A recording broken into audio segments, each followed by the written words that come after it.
Hello and welcome to ABC News. I'm Ros Childs. We're going straight to Canberra and to the Prime Minister. Another important and successful meeting of the National Cabinet today. There is no country in the world that is not dealing with the issues of COVID-19. Over the course of just this past week, I've had the opportunity to speak to Prime Minister Trudeau, as well as President Macron last night, Prime Minister Netanyahu last night as well. One of the key challenges we all have is whether we're Prime Ministers, Premiers, Chief Ministers, you've got to continually be learning about this virus, how it spreads, how you stay on top of it, how you get on top of it. And the swapping of information, the collegiate approach that has been taken from everything to how's the best way to run a testing regime and tracing regime to working together to ensure, as Australia is, to achieve a vaccine, and not just achieve a vaccine but ensure we get access to the licensing arrangements to ensure that CSL can be here and producing the vaccine at the required quantities to ensure that we can vaccinate the Australian population, and then working with other countries to ensure that is also occurring.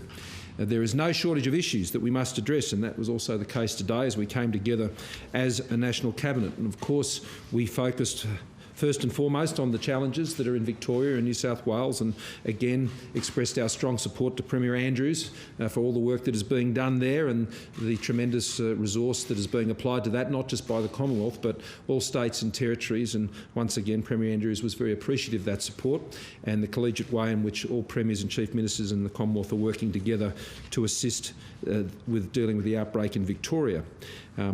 While there is some better news today out of Victoria, that is not something we can assume will continue, and so we must maintain the full force of effort in Victoria. In New South Wales, the news is better, and I think what this demonstrates is that we're in this fight, and in some fights we'll be behind and in some fights we'll be ahead, but we're always in the fight in Australia.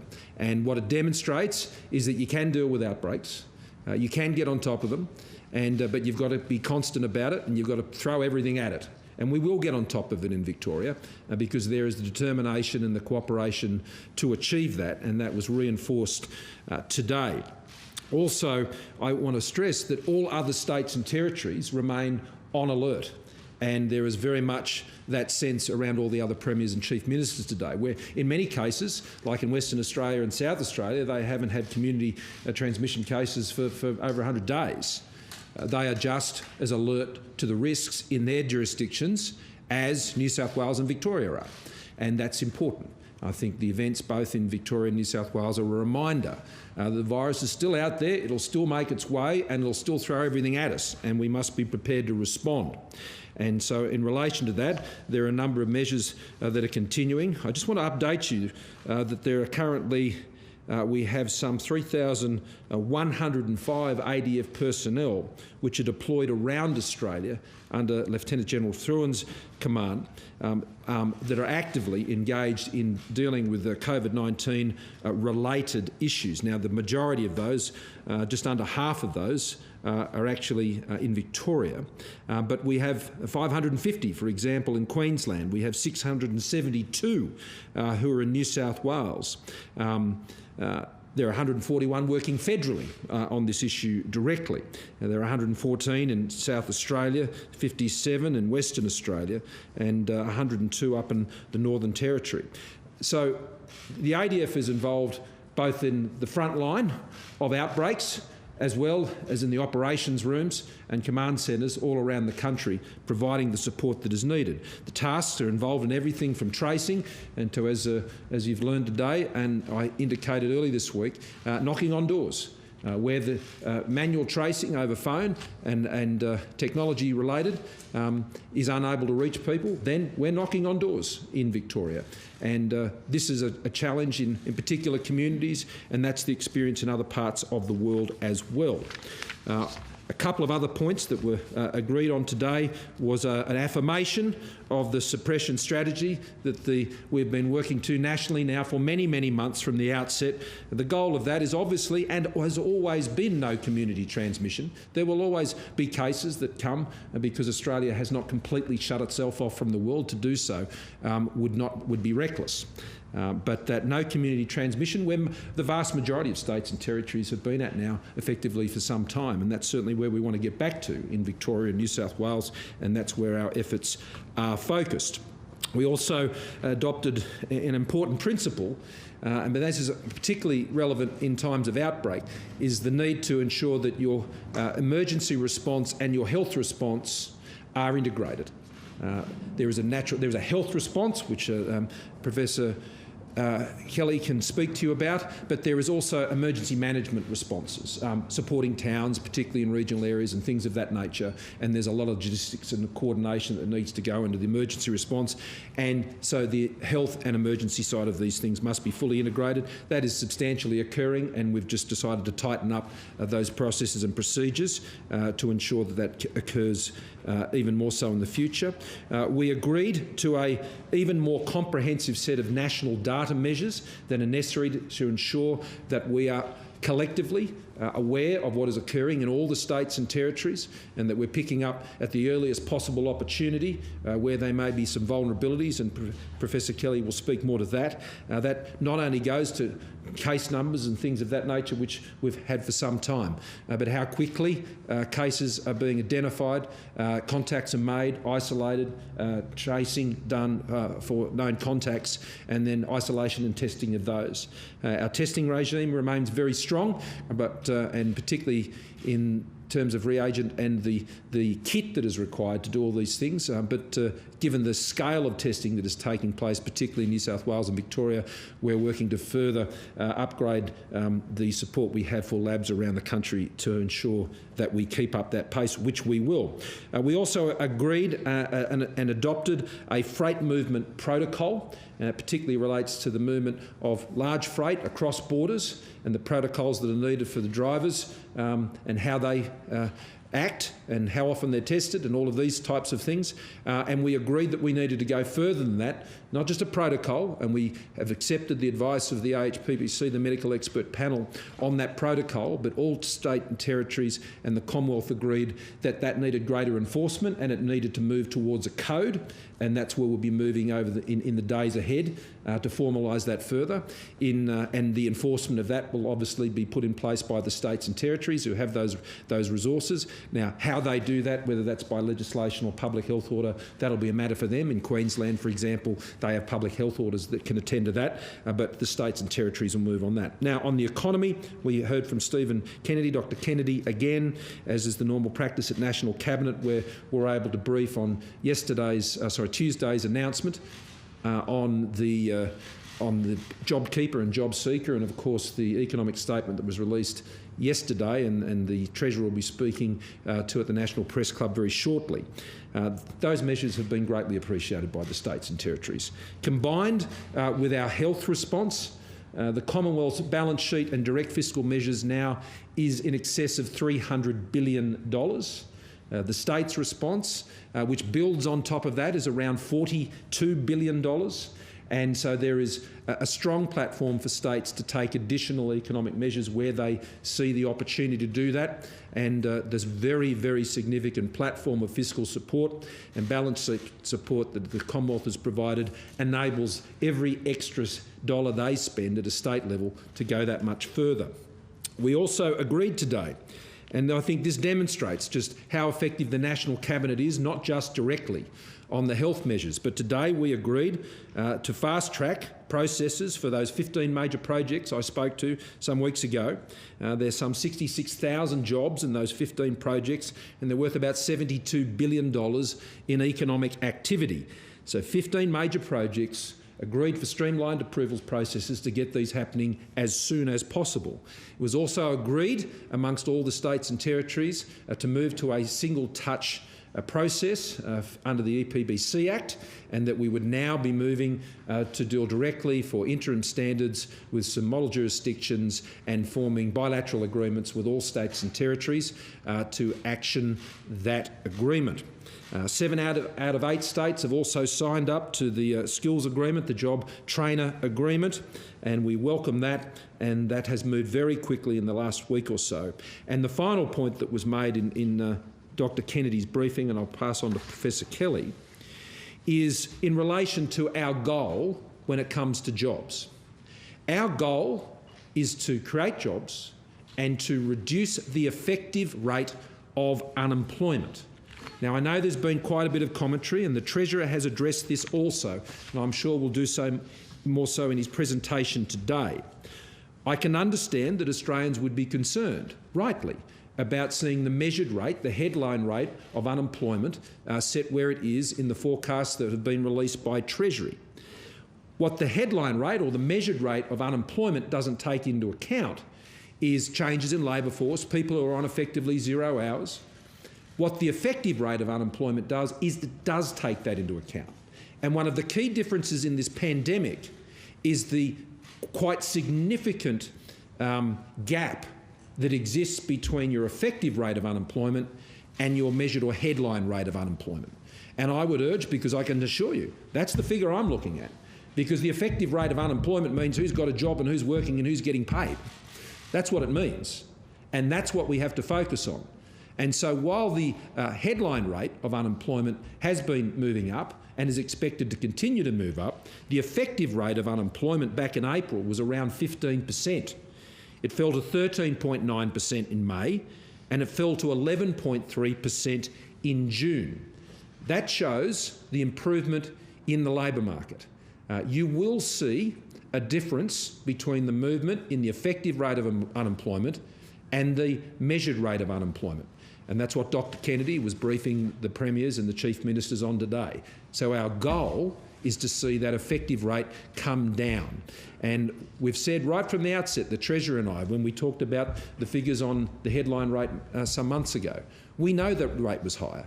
And so we've done the work to actually assess that and identify it. And they're the figures that I've referred to. So with that, I'll pass you on to Professor Kelly. Thank you. Thank you, Prime Minister. So what we discussed in National Cabinet today was the normal update of the epidemiological situation in terms of the COVID-19 pandemic here in Australia. I'm sure everyone knows that the major issues we're facing at the moment are in Victoria, and particularly in Melbourne and the Mitchell Shire. And there is a much smaller number of cases that have been appearing in the community in New South Wales. So I gave that update. We talked about what that meant in terms of the capacity and capability to respond across the nation, but particularly in Victoria. And so that was the update from me. The main issue today was to recommit to that suppression strategy, but to really demonstrate how aggressively we need to chase down every case, every day, to ensure they are isolated. To make sure that the contacts of every case are also contacted themselves and where necessary be tested and isolate as soon as possible. That is the crucial component of our public health response. It has been from the beginning, and what has happened in Victoria over the last few weeks has demonstrated firstly how difficult that is, and also when you get a large number of cases, that really exacerbates it. But that is the crucial component that we need to stress, and everyone at National Cabinet agreed to that.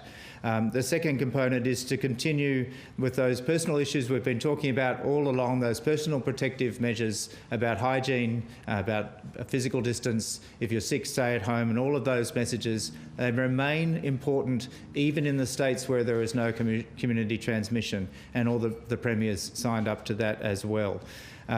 There are other measures that may need to support that public health approach and those personal protective measures, and that was also part, as it always has been, of our suppression strategy with that aim of no community transmission. That's our ultimate goal. 6 out of 8 jurisdictions are in that spot at the moment, and our absolute focus now is to continue to work, particularly with Victoria, to get back to that situation. So to support that plan, that continued suppression strategy, a series of metrics to give a much more granular picture of what is happening, as the PM has suggested, was agreed, and that will lead to much better sharing of that information to guide the public health response where it's needed, and particularly to guide what sort of supports can be put from other states and territories, from the ADF and other resources where we are in that situation as is occurring in Melbourne. So to give you some examples of that, it's really about cases, how long between the test being done to the test result being related. We will want that regularly from all of the states and territories to make sure that testing regime is remaining as it should be. How long from when that test is made available to the local authority until that case is contacted. And the aim there, absolutely, just to really stress it, is every case, every day. So we're really pushing hard and making sure that information is available. On aged care, because that is such a crucial component, and we know from all around the world that our most vulnerable people are our elderly, and particularly those in residential aged care.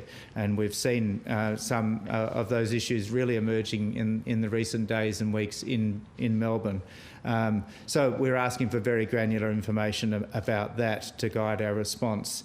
Similarly with the tracing and contact tracing and contacting those, and some other measures related to healthcare and particularly intensive care. So those are the flags, that's the metrics we've agreed to. We've agreed to certain flags that will demonstrate that there are issues, and a commitment again to sharing and transparency across the nation so that we can assist where we need. That commitment to being ready even if we do not have community transmission, and assisting across the nation wherever that's required, whether that be the Defence Force, other health departments or others as is required, and particularly in relation to our emergency management colleagues. So I might leave it there, Pia. Thank you, Professor. Prime Minister, on JobKeeper, some industry groups have said that the tougher eligibility test under JobKeeper 2.0 will be the death knell for them. So I'm wondering whether you'd be willing to consider changing that eligibility test so they only had to show a 30% reduction across the 2 quarters, June and September, rather than in both of them. Well, the test that's been set out is over the quarters over which the program has been running. And JobKeeper is intended to be there for those businesses who've had a sustained fall in revenues as a result of COVID-19.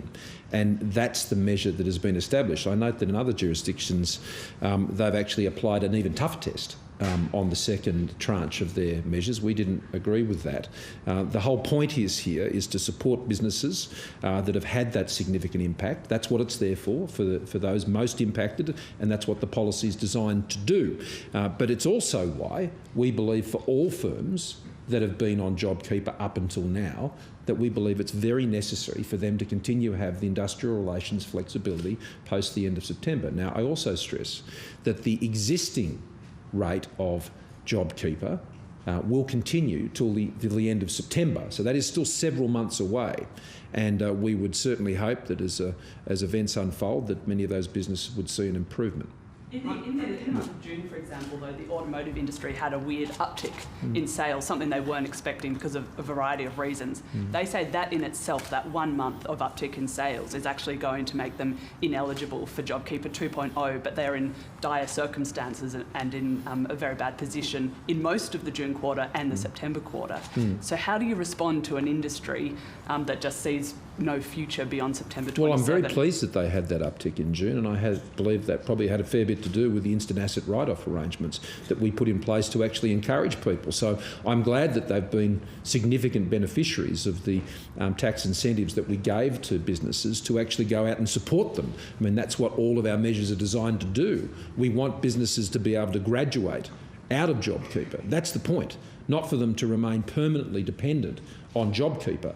And businesses will be making lots of decisions over the next couple of months. The government is making lots of decisions over the next couple of months. We need to get, as soon as we can and as best as we're able to, in a situation where we have fewer businesses dependent upon JobKeeper, and that's the plan that we set out. Of course, the ATO, just as they have right now, to deal with distortions, I suppose, in the data or unusual events that occur in the data. And we went through a lot of that early on in the process, dealing with businesses that had turnover impacts because of bushfires and because of drought. And the ATO took that into account in making their assessments. Prime Minister, what was the tenor of the EPBC Act discussion? Were all states in agreement on that? And what time frame are you looking at for single-touch approvals and bilaterals between the states? Well, the tenor was really positive, I've got to say. There was a great deal of enthusiasm. I had hoped to have a group of first movers, and they're all first movers. They all wanted to be first movers on this, and I think that's great. And I think what that demonstrates is the states and territories in the Commonwealth want to get on with it. We want to create jobs. We want to get projects happening. We want to remove the impediments that are unnecessarily preventing investment and development from taking place. Now, this process will enable standards to be upheld, but to ensure process doesn't destroy projects. And of course, I'm not surprised that the states and territories would be so enthusiastic and supportive of it because they want jobs and they want to protect the environment, just like I do. So we will start the process now, and in particular, WA has been very enthusiastic about this, as I've mentioned, for some time. But equally, Queensland was very enthusiastic about it today. New South Wales, I mean, I can run through the lot because they're all very keen to get moving on this. So there's still a lot of work to do on this, and so the next phase is we've got to move to put interim standards in place. We've got to move to put bilateral agreements, and so that work starts now. It's a green light. Prime Minister, on that, would you be happy to devolve decisions to the states, and what's your view on whether on who or what at the federal level would have some power to check any decisions to make sure there's no dilution of Well, there's an assurance process in all of these things, David, but the whole point is to have a single-touch decision. I mean, if we're both going to make decisions on it, then what's the point of having a single-touch decision? You've got to get your standards right, and you've got to get your assurance processes right around the holding of those standards. On the issue of a vaccine, in the event that the CSL University of Queensland option doesn't eventuate, what discussions are you having with which countries about getting Australia's hands on a vaccine? Are you confident that we'll be at the head of the queue if there is an overseas vaccine available? This is a topic I was discussing last night with President Macron. It's a topic we've been discussing with the UK, particularly around the Oxford developments, which are very exciting. We're partners in programs like Gavi and so on. So, no, we're very confident about our ability to move on those issues from all of these like-minded countries, and there are protocols in place for that to be achieved. And you're right to say that CSL has the capability in the majority, I'd say, of the cases how vaccines are progressing to be able to reproduce that. There are some vaccines research that has been done in the United States where there are very few places that have that capability. But no, we're working together on that. I've got to say, right from that first G20 meeting that we held many months ago, there was quite a strong commitment to ensure that someone finds it, we've got to make it available. And any country that would hoard a vaccine discovery, I think would not be met with welcome arms by the rest of the world. I think there's an absolute obligation on whoever finds this to share it with the world. And, you know, it was Australia, through the Doherty Institute, was the first to genetically reproduce the COVID-19 virus. And we shared it. We didn't sell it. We didn't restrict it. We shared it. We made sure everybody could get it, and we did it as soon as we found it. And that's the attitude, that's the leadership Australia has shown, and that's what we'd expect from other countries when it comes to a vaccine. Today the states agreed to no community transmission as the goal. What does that mean for that three-stage exit strategy? It was supposed to be by the end of July. What would be your new thinking on that time frame more broadly? And Professor Kelly, if I may, we're 2 weeks into the Victorian lockdown. If the goal is no community transmission, how much longer would you have to see that lockdown put in place in order for that to be effective? Well, on your question, there's no change, because there's no change in the strategy. This has always been our goal. There's no change. And this is what we've always been working to, and you can expect that process to continue. Now in Victoria, they've had to move back some steps. That's, I think, fairly obvious. And I think Dan made the point well today that particularly when you're coming back out of a situation like they're in, then you've got to be confident about the protections building up more broadly as they re-emerge. So, I mean, I'm sure that's something, and I know it's something the Victorian government will be looking at very closely. But I want to stress again, and Professor Kelly will make his own comments, this has always been the plan.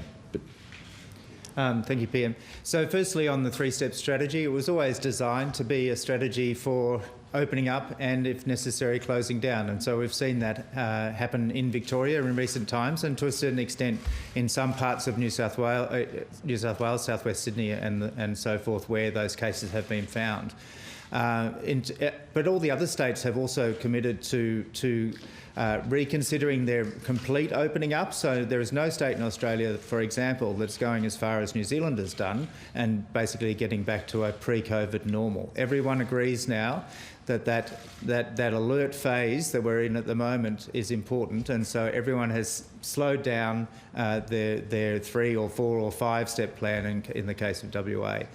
In terms of what might happen in Victoria, I don't have a crystal ball on that. All we know is that we're continuing to see large numbers of cases that are being diagnosed every day, and I would just stress again the absolute importance, firstly, of chasing down every single case every day and making sure they are isolated. That is how we're going to get on top of this. How that works out into those other supportive things, which are decreasing mobility, decreasing mixing across the population, and some of those other measures in the retail space and so forth, that's a decision for the Victorian government. But my absolute hope is, with data driving what we need to do and data supporting what we need to do, being shared with people that need to know it, so that those absolutely important public health measures can be done, that will help.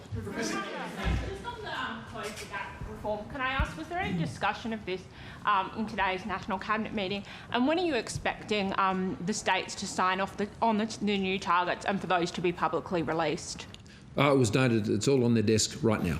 So it is all with the states and territories right now, so I would hope that they'll be able to progress that as soon as possible. Our Cabinet has signed off on it, and it is now with each and individual state and territory. Prime Minister, only today the Victorian Government has moved to have the ADF knocking on doors in confirmed cases. Are you frustrated that hasn't happened sooner, that there haven't been more take-up of ADF capability in Victoria? Well, it's my job to make that available. It's my job through Commodore Hill and Lieutenant General Fruin to make sure that we're providing every support we can to the Victorian Government, and that's exactly what we're doing. And as I set out, it's not just in Victoria, this is happening all around the country. All states, as you know, are very keen to stress their authority over these matters and the decisions that are taken, and the Victorian Government are doing that, and we'll give them every support. Michelle. One area of substantial failure has been aged care. Now, I know a number of measures have been taken and there's been action to try to stop staff taking in the disease to those facilities. But are you confident now that you're getting on top of this problem, that you're ahead of the game here? You're asking for more information, but obviously more and very fast action is needed. What are you planning to do? So on aged care, I wouldn't say it's been a failure up to now. It's been certainly a large number of aged care facilities have had either cases in staff or in residents in recent times in Victoria. When we look around the world, this has been a major issue for all countries, and so we're learning as we go. We certainly have had very rapid action wherever a case has been found, and we've put in place prevention in terms of the compulsory use of masks, for example, for all residents. Beg your pardon? It's still pretty bad. It's a real concern, and so actually today in Melbourne there is we're combining everyone that is involved with aged care in Victoria so that they're in the same room and working through what else can be done to coordinate that action. There'll be announcements about that over the coming days. Dan Andrews talked about 25% of Victorians not answering the phone when called for contact tracing. Earlier in the week, it was half of people not isolating after getting a test. Start of it was 30% of people in hotel quarantine refusing. Are you concerned at how Victoria is handling those very basic protocols, and does that raise your concern in terms of the Treasury assumption that that state will only be locked down for 6 weeks and back up to stage 3 by December? Well, of course that's concerning, and that's why the Victorian Government is taking the action they've been taking, and that's why the Australian Defence Forces are providing them with that resource to be able to go and knock on those doors. There are challenges in parts of Melbourne. I think the Premier has been very clear about that, and that's why we genuinely seek everybody's cooperation. And all we can do is to give Victoria every support we can to get the results. If they don't answer in the phone, we'll knock on the door. If they don't come for testing, we'll drive a truck to the end of the street and we'll test them there. It's the way you deal with this is you don't get frustrated about it. You don't wallow in concern about it. You just take action. You just got to deal with what's in front of you. You can't deal with things as you'd like them to be. You've got to deal with things as they are, and that's very much how we're all addressing this issue. And so, if there's a challenge, we just got to get on top of it. And you learn every single day. I mean, the aged care question that Michelle mentioned, the learnings that we've had from what occurred in New South Wales earlier with Newmarch, and particularly on the communications. And I want to commend Minister Colbeck for the great work he's been doing to ensure that we're meeting the marks that we've set on communications with families around these issues. I mean, that would be terribly distressing for families with people in aged care facilities. And one of the things we learned at Newmarch is that you've got to work very hard to maintain that communication. Communication is a big challenge, and when it comes to community adherence, particularly in some communities, and that's why we're taking the additional steps. Now, it's not just Australia that's dealing with this. Australia is facing the same problems that Bibi Netanyahu was mentioning to me last night in Israel, and the same problems in parts of France and Paris. We've got outbreaks in Tokyo. We've got challenges in Hong Kong. So we're all dealing with it, but the way you deal with it, you just deal with what's in front of you each day, and you work your way through it. And Commodore Hill, working strongly together with the leadership of the Public Health and Emergency Management in Victoria, is certainly doing that on a daily basis. Now, we've got time, I think, for one more, because no, you haven't already, Tom, so John, and then I'll leave you to the Treasurer. Professor Kelly. About the virus's infection rate, the Kirby Institute's done some preliminary serological tests of random blood samples indicating the actual infection rate might be more like 1 to 2% of Australians, which is much higher than what we're led to believe so far. Ms Chant from the New South Wales Chief Medical Officer, she says it might be more like 1%. What do you think the actual infection rate is, and what work is being undertaken to actually work out what the true infection rate is? So there is the serological testing that you've mentioned. It's being led by out of New South Wales on New South Wales data.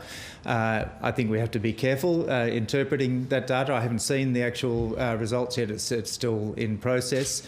And whether that can be extrapolated to the whole of Australia is unlikely, because this is based on our first wave back in March and April, which were mostly overseas cases, most people coming into Australia being isolated quickly. And so the spread in the community transmission was very low at that time. I would be extremely surprised if it was 1%. Thank you. Okay, well, thank you, everyone. And for people, as we go into this weekend, obviously, if you're in Melbourne, you're staying home. But elsewhere around the country, I just encourage everybody to exercise the appropriate caution and the social distancing practices, which are so necessary for us to stay on our guard. We're in this fight. We're going to win this fight, and we're going to win it every day. Thank you very much. So that was the Prime Minister, Scott Morrison, together with Professor Paul Kelly, the Acting Chief Medical Officer, detailing what was discussed at today's National Cabinet meeting.